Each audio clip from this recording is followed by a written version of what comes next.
Hey guys, we're in Victoria today. We actually have some guests with us from Colombia and Argentina and Mexico. We're checking out some plots here to kind of see what's going on. And right now we're looking at some of the new products that we have. We have Ben and Alejandro from our breeding program, as well as our guests Juan Carlos and Francisco and Jose. They're all kind of looking at what products can be used to fight sugarcane aphids in South America as those populations. So let's take a look at what we're finding we like and what we don't.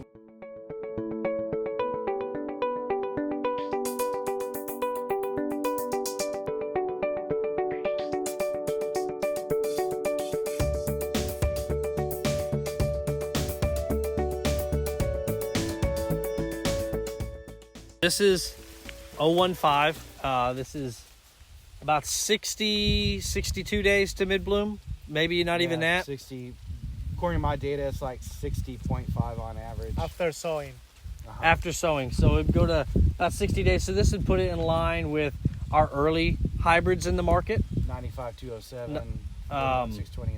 Yeah. And then it's going to be eye growth. So it's going to be a great option because in the markets we're chasing with eye growth right now, we really like to see that early hybrid. Our guests are going through and finding what's going to fit against the competition in their home countries, as well as in their different portfolios that they're already using. This allows us to really kind of streamline and everyone get on the same page. They're dealing with aphids for the first time, so bringing some aphid tolerant hybrids in there is going to be really beneficial to the growers there. What we just found out is one of these older products that we were testing is actually a leading product because of its disease package, not necessarily its yield. So that's really exciting to be able to see that older products that we are checking here that we might move away from are still of value to the different regions that we're working with. No, the high, very good. The color, we say la panoja semi-compacta.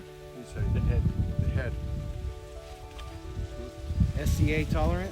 So this would be aphids. Aphids tolerance. Yeah. Aphids.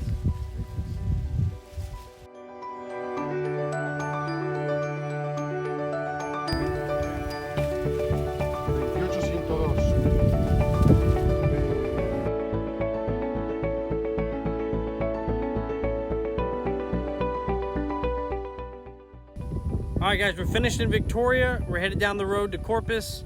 We're going to see some more plots, and we're going to get some cold beers and get a good night's rest before these guys get on a plane tomorrow. So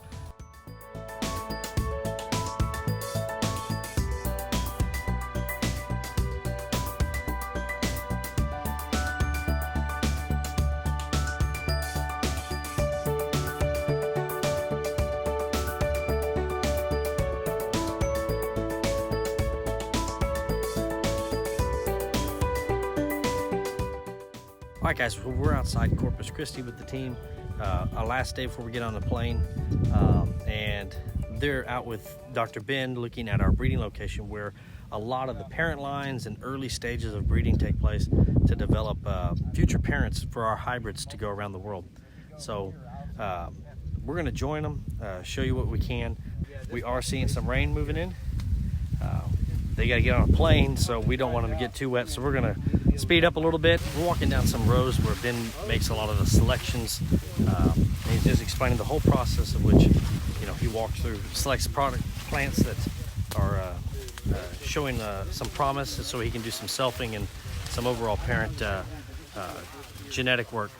But it's just a really nice thing to see behind the scenes of how this works. So the pedigree on this one, I mean, there's a lot of really good looking things in this row.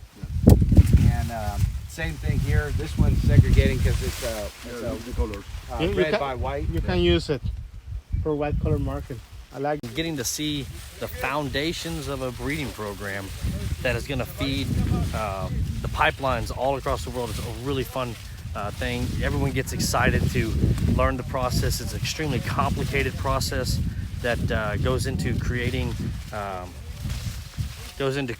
our different products to get the inbred lines, to then find the combinations out of the inbred lines to make hybrids. It's just a really fascinating process. All right, guys, we are leaving the breeding field. Just learning a tremendous amount from Ben and the team, and showing everyone about how the breeding process works.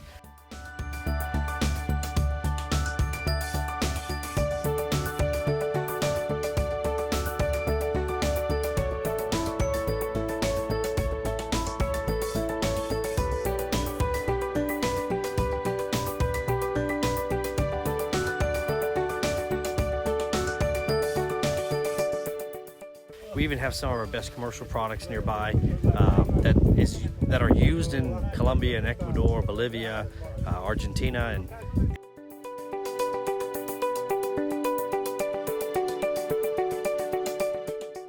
from everyone here, adios.